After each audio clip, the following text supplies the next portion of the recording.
du cinéma Concorde. Pas en face. Le cinéma Concorde était là et à la gauche, il y avait un bar, j'ai oublié le nom, et c'est Madame Ezimbi qui l'a ouvert. Et j'ai travaillé dedans, vous voyez, l'ironie du truc, je travaillais avec Messi Martin et on arrive à l'école et il veut me faire le hope high. Il veut me menacer, disant, je lui ai dit à mon mari, il faut que ça s'arrête. Je lui ai fait pareil avec Geba, je lui ai dit, il faut que ça s'arrête tout de suite, quoi.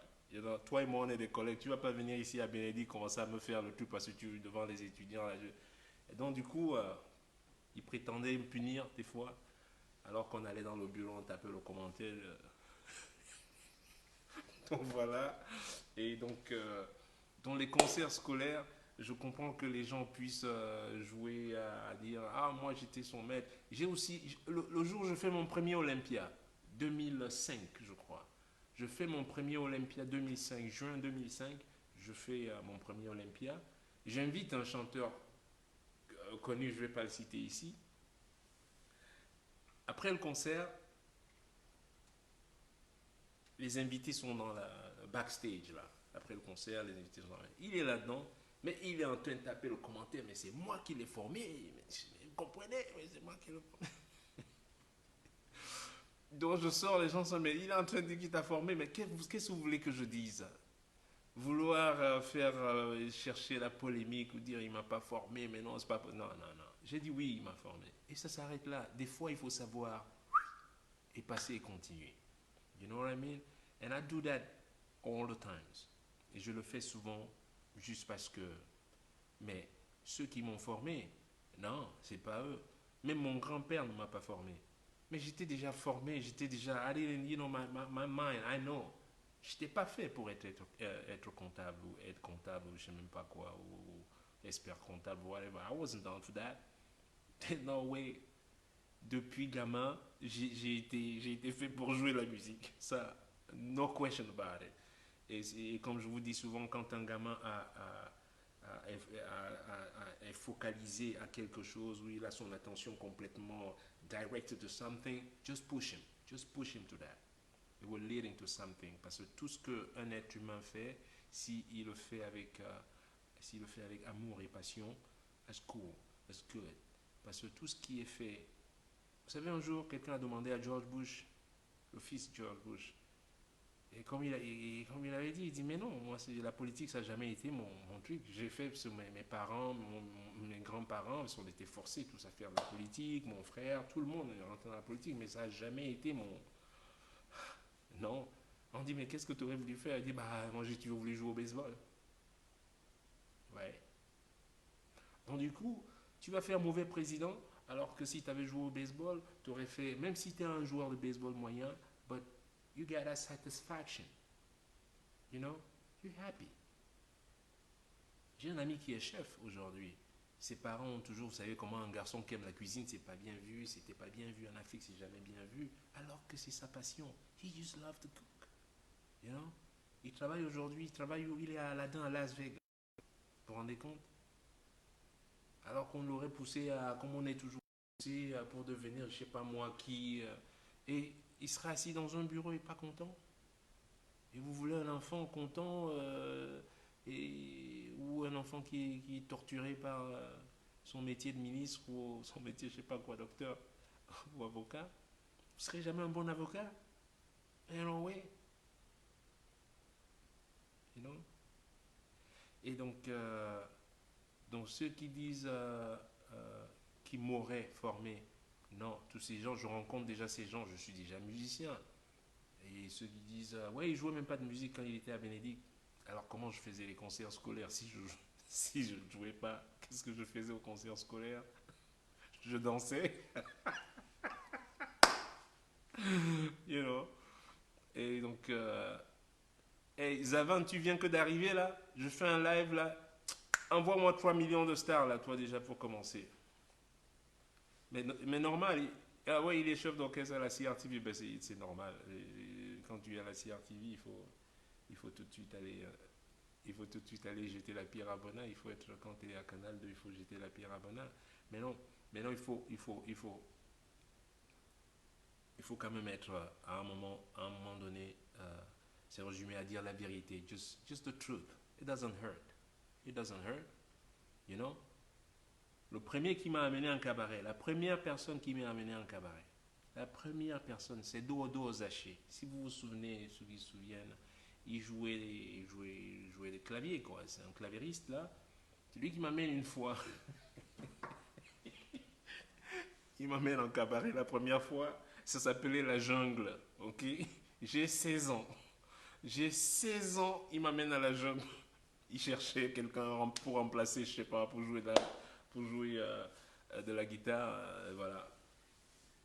Moi aussi j'y vais. Je sais même pas, la jungle, j'entendais parler de la jungle. Oh, oh, jungle, on entend, ouais, que les femmes dansent à poil là-bas, que machin truc.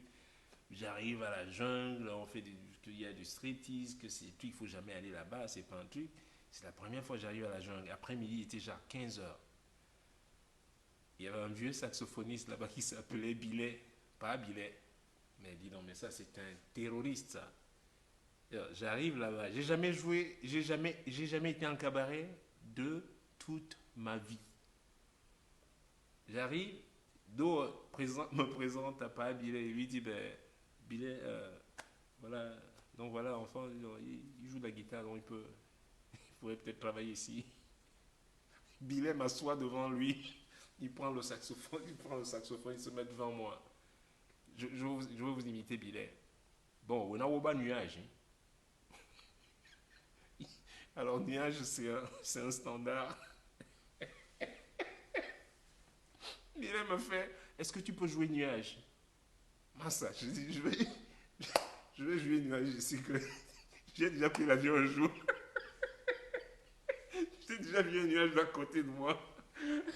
Massa, nous on tape le Macos au quartier. On tape nos trois accords là au quartier. Tu viens me dire si je sais jouer, si je sais jouer ouais. Les nuages. Je dis, mon frère, il faut apprendre moi d'abord le morceau. Ouais, dis donc. Il commence à gronder d'eau. Il dit dans la langue wawa, c'est pas professionnel. Je t'ai dit de me trouver des professionnels. Hein? On a pas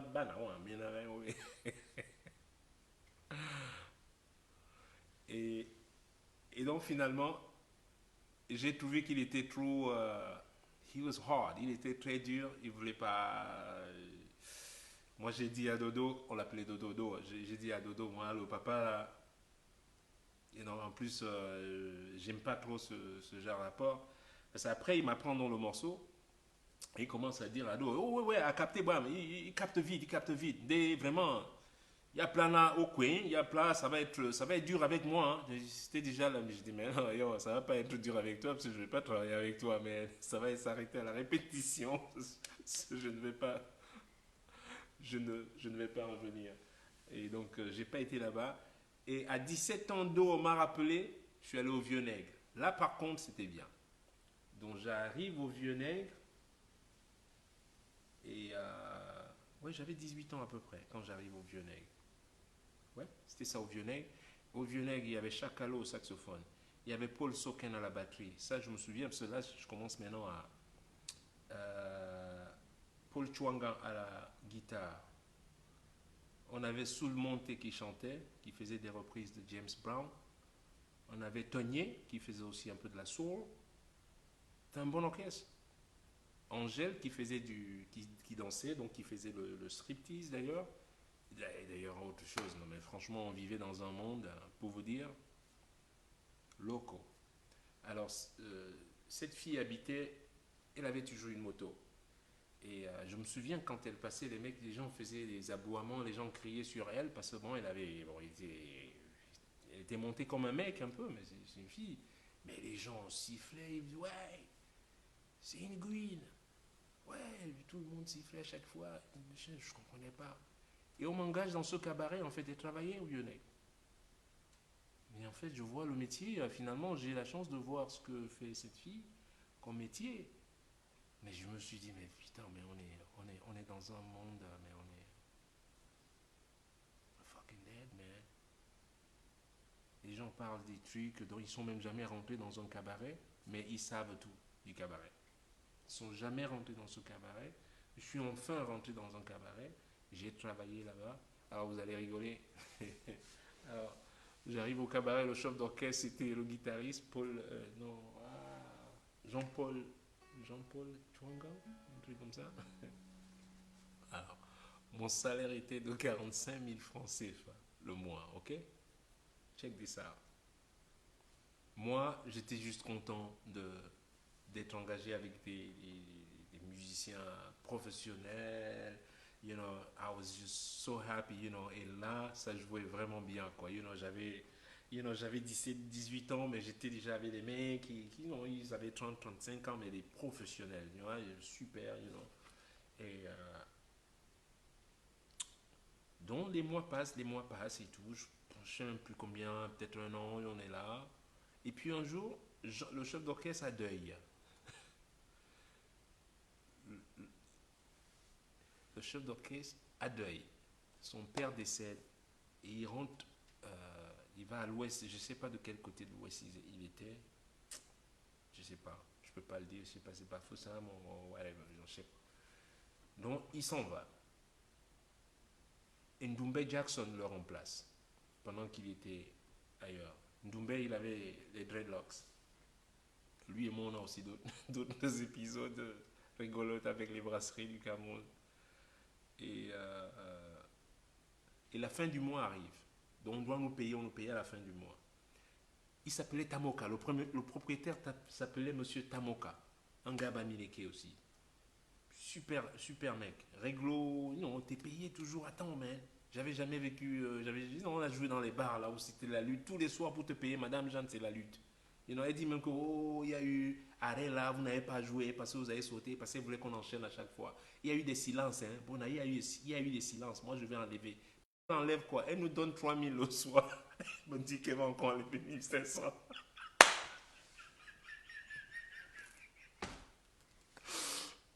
You know? So, je dis, Madame Jeannet, on va finir ici un jour que c'est nous-mêmes. On te doit de l'argent. Tu finis le conseil, il faut que toi tu payes la propriétaire du bar. Mais elle était folle, elle, Madame Jeanne, je te jure. Et Jean-Paul part, la fin du mois arrive. Tamoka, le propriétaire le patron du cabaret, vient vers moi et me donne mon enveloppe. Donc il donne l'enveloppe à tout le monde et il me donne mon enveloppe. Moi, je sais que j'ai 45 000 dans l'enveloppe. Donc, je check même pas tellement je lui fais confiance. Mais il y avait un circuit à côté du cinéma Le Vaurier parce que le vieux nègre était pas loin. Tu sais, quand tu as aussi l'argent comme ça, à la fin du mois, tu viens d'avoir l'argent, ben tu vas dans un circuit acheter un bon poulet, un petit truc et tout. Et je regarde dans mon enveloppe, il y a 90 000. Et là, je me dis, non, ça doit être l'argent de quelqu'un d'autre, il s'est trompé. J'ai laissé ma bouffe au restaurant, je file au cabaret, je vais voir Monsieur Tamoka et, et je vais lui dire, mais patron, euh, si tu m'as donné, qu'est-ce que tu me donnes là? C'est peut-être pour quelqu'un d'autre, c'est pas à moi ça. Et il regarde dedans, il me dit, mais non, hein, Bona, il regarde sa fiche, Bona, c'est 90 000, hein, ça a été toujours ça. Hein. Ah, ok. J'ai dit, ok, t'en fais pas, patron. Garde ça comme ça. Don't move. Ah, donc je me dis depuis donc que je bosse ici. Hmm. Donc le chef d'orchestre me fait, ok, pas de problème. C'est un coup. Il revient du deuil. Il vient, il fait une réunion. Et comment ça? Comme on n'avait pas de téléphone à l'époque, il n'y a pas de cellulaire à l'époque et tout ça, il n'y a pas de texte.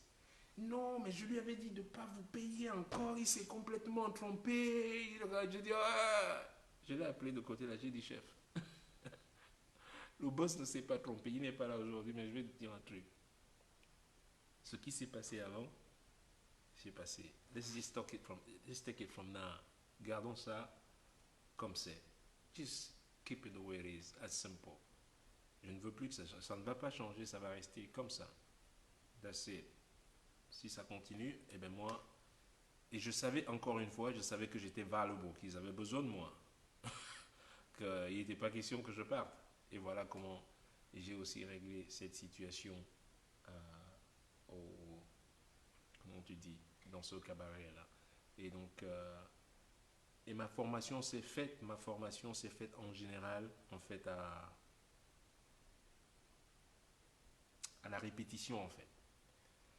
Je joue tout le temps. Ok, que vous sachiez. Je joue tout le temps. Playing all the times. All time playing. You know? J'ai jamais vu quelqu'un qui joue aussi. Mike Stern. Mike joue beaucoup plus que moi. Il joue tout le temps. Mais lui, il fait que ça aussi. Il joue que de la guitare, mais moi, je joue de la guitare. Il faut après, je vais écrire des paroles. Après, je vais écrire une chanson. Je vais. Et ça, mais putain, lui. Là, je vais à New York dans quelques jours. Là. On s'assoit, on ne fait que jouer. On s'assoit, on parle de musique, on ne fait que jouer. Donc voilà un peu comment je me suis. Que je me suis fait opérer, moi. Où ça? Je ne me suis pas fait opérer, j'ai fait une prise de sang. 6 prises de sang ils m'ont fait aujourd'hui, couillons là. Ils m'ont enlevé 6 tubes comme ça là. Je me suis pas fait opérer moi, qui vous a dit ça? Il me dit, il paraît que tu t'es fait opérer. Il m'a chopé mes 400 millions. Bah oui, c'était même 800 millions. Donc c'est tout ce que j'avais à vous dire. Donc tous ces gens qui sont mes formateurs, ben, merci beaucoup d'être mes formateurs. Et c'est... Mais juste, vous n'avez pas besoin de, de mentir, parce que quand on se rencontre, tous ces gens, quand je les rencontre, je suis déjà musicien. J'ai pas commencé à... On s'est connus déjà sur... Parce que quand on dit on forme quelqu'un, quand on dit on forme quelqu'un, que vous sachiez, j'ai formé des gens à NYU, oui. Là, c'est de la formation. Ce sont mes étudiants. Ça, c'est de la formation. Mais quand j'arrive à Douala, j'ai pas... Déjà, vous avez formé des gens dans quelle école? Il y a une école de... Vous avez une école de musique? Merde. Vous avez une école de musique là-bas? Rien du tout. Alors, je vous raconte celle de... Non, c'est fini. Je suis resté longtemps aujourd'hui là. Hein? Faut que j'aille faire des trucs là. Et puis les dreadlocks, c'était pas la première fois que je faisais les dreadlocks. That wasn't the first time. Mon pote Ndoumbe Jackson qui remplaçait le chef d'orchestre, il avait déjà des dreadlocks à l'époque. Des dreadlocks. J'ai fait ça, c'était la deuxième fois que je faisais des dreadlocks. J'ai essayé de faire les dreadlocks au pays à l'époque, parce que c'était la mode, le reggae et tout. Donc on a fait ça, on avait un petit groupe de reggae, on cherchait du boulot partout, mais personne ne voulait nous engager. Déjà, là, les Africains, à l'époque, les Rastas, c'était sale, ils ne voulaient pas. Ma mère a commencé par ma mère. Ma mère, elle devenait folle. Ça, hein, comme un fou, parce que c'est vrai, les fous se baladaient souvent avec des cheveux un peu comme des locks. Et, euh, et un jour, j'ai dit, voilà, on n'a pas de taf là, on a les locks là, personne ne nous engage, c'est quoi ce bordel là? Allez, j'ai dit à ma soeur, j'ai ma grande soeur, un jour on coupe ça. C'était pas des gros locks, c'était des petits locks comme ça là. Allez, j'ai remis la boule à zéro. 2 jours plus tard, Ntumba aussi a mis la boule à zéro. Il m'a vu, il s'est dit, bon allez, laisse ça là, on met la boule à zéro. On s'est mis la boule à zéro. 2 jours plus tard, il y a, il y a un monsieur qui avait un truc publicitaire là, j'oublie son nom. On cherche les 2 gamins Rasta là pour faire une tournée des brasseries. J'ai dit quoi? 2 jours après qu'on ait coupé les dreadlocks, le travail est arrivé. Merde, c'est pas possible ça. Si ça, c'est pas vraiment la match en ça. Waouh! Donc, je dis, on va faire comment? On nous cherche, mais on nous cherche, on est déjà comme Mani Dibango. Mais on nous cherche maintenant avec un Conlimon aussi là. Comment on va faire une tournée de Rasta sans cheveux? Et là, j'ai réfléchi, j'ai dit, mais attends, j'avais pas encore jeté les cheveux étaient encore là. Donc, on nous a fabriqué des perruques avec nos propres cheveux. Oh, vous allez rigoler là. On nous a fabriqué des perruques avec nos propres cheveux. Bien là et bien collés, là, on nous a mis ça, la machin. Et nous voilà avec les rastas de retour avec les rastas. Mais pas des vrais. C'est des faux vrais Rastas qu'on avait. Et on nous engage. On commence à faire la tournée. Et du côté de ouest, là, Bamenda, Kumbaman, Febreya et tout. Mais c'était. Les Rastaman, on croyait on venait. Pour eux, pour les anglophones, on venait de Jamaïque. Oui, comme au Jamaïcain. Alors, on joue partout, c'est le succès total, quoi. You know? Et puis, les perruques commencent quand même, avec la chaleur, la sueur, elles commencent quand même à be loose, comment on appelle loose, you know, comme un t-shirt, comme un, you know. Et l'autre con, là, il était devant, à chaque fois, il bougeait sa tête. Ouais, yo, yo, yo, ouais, yo, yo. Je voyais ça, je lui disais quand même, mais take it easy, mais je pense que, je pense que tu bouges un peu trop, là. Et puis un soir, je ne sais pas où on était, et il devenait fou. C'est la foule, on donnait la bière, des t-shirts, des jeux, voilà. Et il devenait tellement fou que, voum, et voilà la perruque qui quitte la tête, qui s'envole dans le public. Et là, je vois, je suis là-bas, je me dis, oh non, fucking way, no. Et même le public, ils étaient dans le wow, wow, et quand la perruque, oh non. Et là, tout le truc était, mais on a failli nous tuer là-bas. Mais il a failli nous faire tuer avec sa perruque. Et les gens ils ont vu le Yul Brunner que le gars avait, la tête rasée comme ça, qui brillait en plus comme une torche. Ils ont dit, mais dis donc, mais ça c'est quoi cette escroquerie? Mais escroquerie, est-ce que vous avez même payé? Ils n'ont même pas payé, mais ils veulent déjà taper le chanteur. Donc ça c'était aussi la fin, la fin du contrat. Même moi, ma perruque commençait déjà à... Comment il dit? J'ai fait ta soirée, allez, va dormir. Mais il nous a trahis. Il nous a trahis. Et puis il fallait juste un peu resserrer en fait les bords là. Et je sais pas qu'est-ce qu'il fallait faire, mais il fallait nous resserrer les bords. Et